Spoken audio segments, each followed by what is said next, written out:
জবা হয়ে ওঠে না ফুটে মন, আমার মায়ের পায়ের জবা হয়ে ওঠে না ফুটে মন।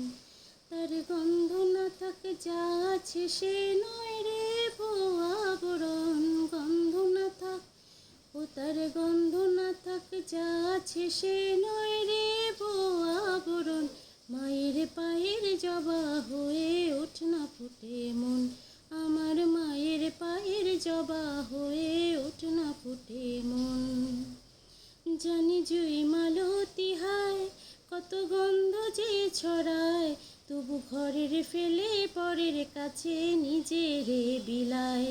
জানি জুই মালতী হায় কত গন্ধ যে ছড়ায়, তবু ঘরের ফেলে পরের কাছে নিজেরে বিলায়।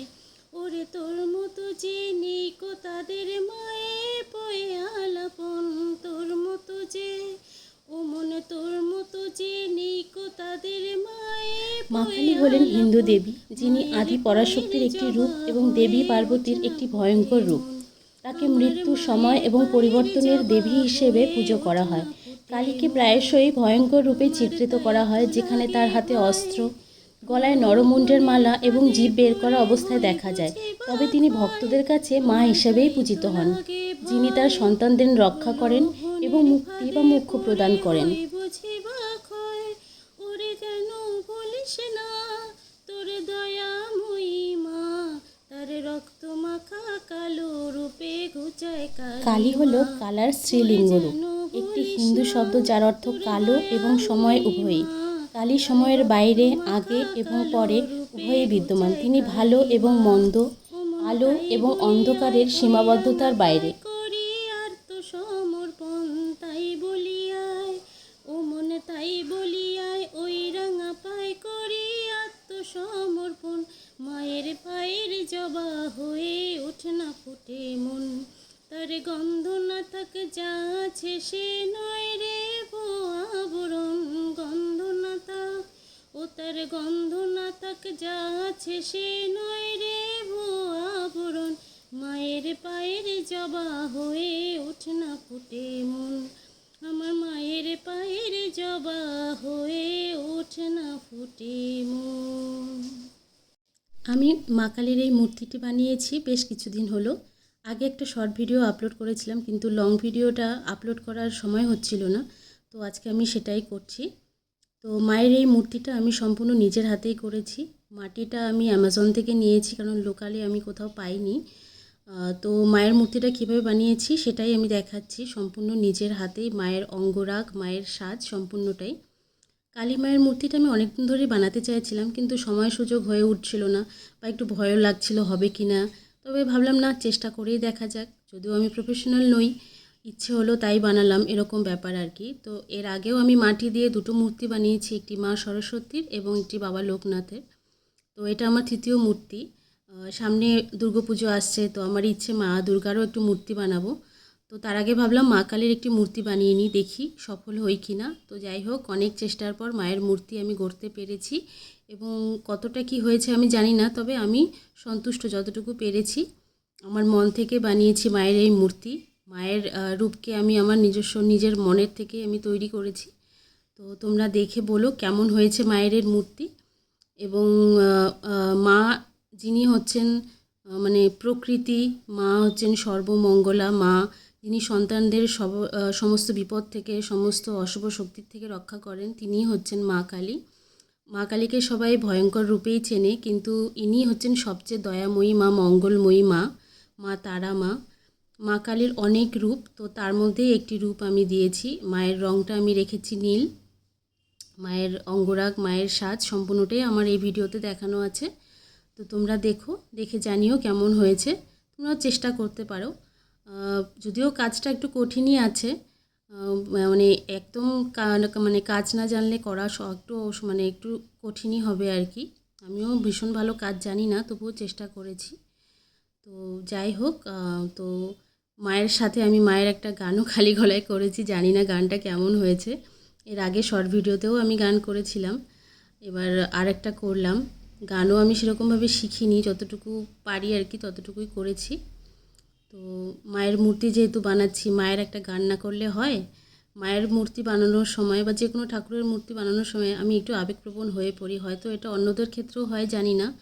এবং যারা সত্যি মাটির মূর্তি গড়েন মায়ের বা অন্যান্য ঠাকুর দেবতার, তাদের প্রতি আমার অনেক প্রণাম, সহস্র প্রণাম। এত সুন্দর মূর্তি গড়েন ওনারা, মায়ের এত সুন্দর মুখের আকৃতি দেন, শরীরের আকৃতি দেন, মানে ওটা তো আমার দ্বারা সম্ভবই না।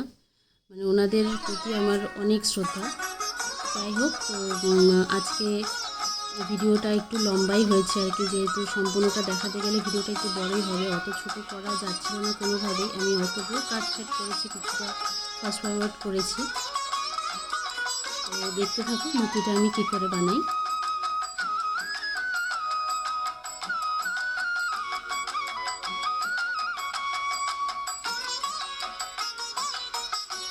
মায়ের মূর্তি গড়াতে চাই, মনের ভূমি মাটি দিয়ে। মায়ের মূর্তি গড়াতে চাই, মনের ভূমি মাটি দিয়ে। মায়ের মূর্তি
কালী হলেন ঐশ্বরিক নারীশক্তির ধ্বংসাত্মক এবং সৃজনশীল প্রকৃতির এক চমৎকার উদাহরণ।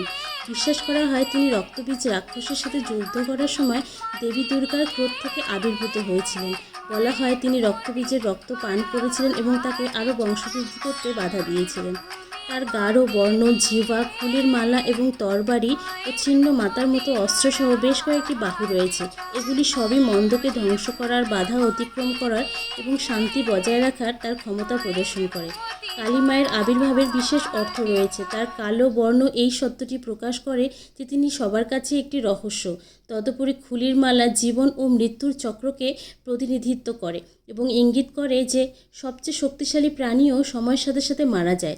ললিত জিহ্বাকে মন্দের বিরুদ্ধে সতর্কীকরণ হিসেবে ব্যাখ্যা করা হয়। এটি তার প্রচণ্ড শক্তির প্রদর্শন করে। তার ভয়ঙ্কর চেহারা সত্ত্বেও কালীমাকে একজন রক্ষাকারী মাতা হিসেবে বিবেচনা করা হয়। তিনি আত্মসমর্পণ এবং ভক্তির সাথে তার কাছে আসা সমস্ত ভক্তদের মুক্তি প্রদান দিতে পারেন। মা কালীই ভয়ঙ্করী, তবুও তার ভয়ঙ্কর রূপ থাকা সত্ত্বেও যারা সম্পূর্ণরূপে তার কাছে আত্মসমর্পণ করে তাদের কাছে মা তার আসল রূপ প্রকাশ করেন। একজন দীপ্তিমান এবং স্নেহময়ী মা তিনি, যিনি অসীম শক্তি এবং অসীম করুণায় পূর্ণ। এই অবস্থায় তিনি উচ্চতর চেতনার প্রবেশদ্বার হয়ে ওঠেন এবং তার ভক্তদের অন্ধকারের মধ্য দিয়ে এবং আধ্যাত্মিক জাগরণের আলোয় তিনি পরিচালিত করেন। মা আমার মঙ্গলময়ী, মা আমার দয়াময়ী, সেই মায়েরই মূর্তি আমি বানিয়েছি। মায়ের অঙ্গরাগ এখন আমার করছি আমি। সেই অঙ্গরাগে মায়ের আমি গায়ের রং নীল বর্ণ রেখেছি। মায়ের গায়ের রং কালোও করা যায়, আমি নীলটাই বেছে নিয়েছি। তো এইভাবেই আমার সম্পূর্ণ কালী মূর্তিটি আমি কমপ্লিট করেছি। তো তোমরা দেখে বলো যে মায়ের এই মূর্তিটা কীরকম হয়েছে। কোনো ভুল ত্রুটি হলে অবশ্যই ক্ষমা করে দিও, কারণ আমি কোনো প্রফেশনাল মূর্তি আর্টিস্ট নই। আমি কোনোদিন এইভাবে বানাইনি। আমি নিজের মনের যেটা হয়েছে সেটাই বানিয়েছি, সেটাই করেছি এবং তোমাদের সবার সাথে শেয়ার করেছি। তো অবশ্যই ভুল ত্রুটি হতেই পারে এবং সেজন্য আমি সবার কাছে ক্ষমা প্রার্থী। এবং যারা মূর্তি বানান তাদের প্রতি আমি অসংখ্য শ্রদ্ধা জ্ঞাপন করছি তাদের কাজের জন্য, তাদের এতটা সুন্দর করে মূর্তি বানানোর জন্য। তো যাই হোক, অনেক কথা বলে ফেলেছি। গান কথার মধ্যে দিয়েই আমার কাজ মোটামুটি কমপ্লিট হয়ে গেছে। তো যদি আমার ভিডিওটি ভালো লেগে থাকে তো অবশ্যই সাবস্ক্রাইব করে দিও এবং সাথে লাইক, কমেন্ট অ্যান্ড শেয়ার করে দিও। পাশে থেকো, এরকম আরও ভিডিও আমি দিতে থাকবো, আরও মূর্তি বানাতে থাকবো। তোমাদের সবার সাপোর্ট দরকার। অবশ্যই আমার সাথে থেকো। সবাই ভালো থেকো, সুস্থ থেকো। আজকের মতো এটুকুই, আবার দেখা হবে। টাটা।